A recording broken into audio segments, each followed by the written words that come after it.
1984 by George Orwell. Welcome to 1984, the everything you've ever feared about your privacy edition. Picture this, a world where Big Brother isn't just watching your every move, but also judging you for thinking about doing something rebellious. Your daily schedule? Literally scripted. Your thoughts? Supervised by the thought police. Don't even try to think happy thoughts. Big Brother's got cameras on you, and trust me, they're not there to take selfies.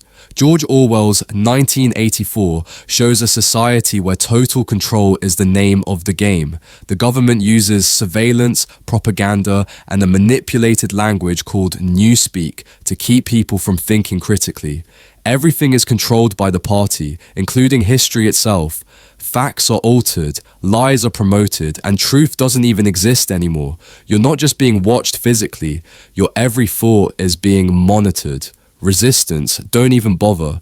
You're better off writing down, "I love Big Brother" on your resume. Brave New World by Aldous Huxley. Brave New World. You ever think, you know what? My life would be so much better if I could just take a pill to be happy all the time? Well, guess what? This is the future where that's the norm. No hard work, no personal responsibility, just chill vibes, endless pleasure, and the occasional orgy. Welcome to paradise. Or is it? Huxley's Brave New World takes place in a society that's basically the ultimate in pleasure and convenience. Want to avoid conflict?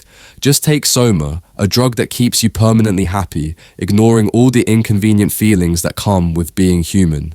You're pre-programmed into a job that matches your social class, with no ambition or hope of doing anything else.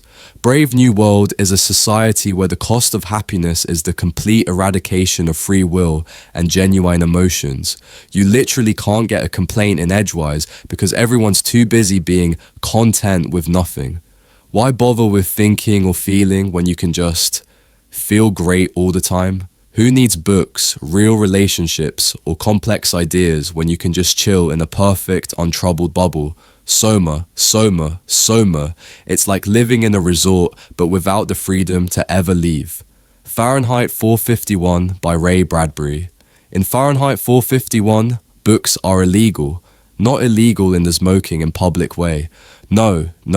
Books are banned because they make people think, and we can't have that in this future, can we? So, what do firemen do in this society? Well, they don't put out fires, they start them by burning books.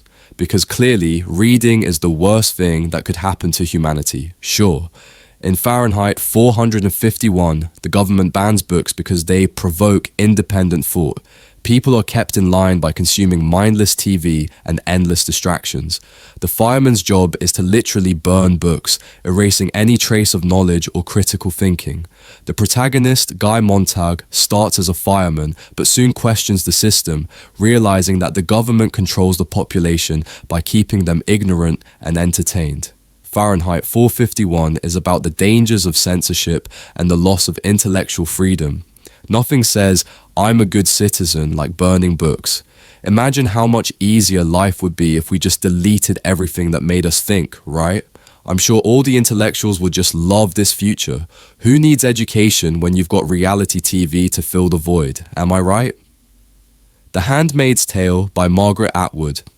Welcome to Gilead, where women are valued for one thing and one thing only, their reproductive capabilities. Who cares about freedom, thought, or basic human dignity when you can be a walking baby factory, right? Yeah, that's the dream, folks. In The Handmaid's Tale, women have been stripped of all rights and are reduced to mere reproductive vessels. The protagonist, Offred, is one of the handmaids, women forced to bear children for the wealthy elite class. The government is run by a religious dictatorship that controls every aspect of women's lives. There's no escape, no agency, and no freedom. Offred's story is one of survival and the quiet rebellion that emerges in a world that's suffocated by rigid rules and religious extremism. The Road by Cormac McCarthy. Welcome to the road, where the apocalypse has arrived, and it's not pretty. The sky is perpetually grey, and the only thing people have to fight over is canned beans. Sounds like a dream vacation, right?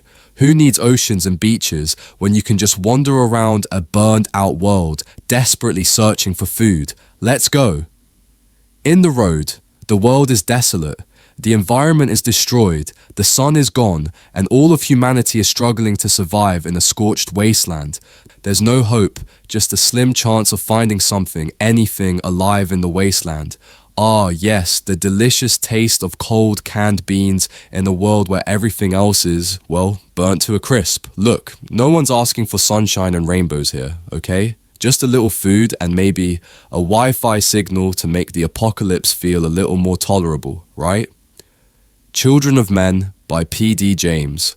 Welcome to Children of Men, a world where everyone's infertile, so, no biggie, just the end of humanity. No kids, no future, just endless despair. It's like someone took the most heartwarming part of the human experience, newborns, and threw it in the trash. You think you have it rough with your 9-to-5 job? Try living in a world where the last generation of children was born over 18 years ago.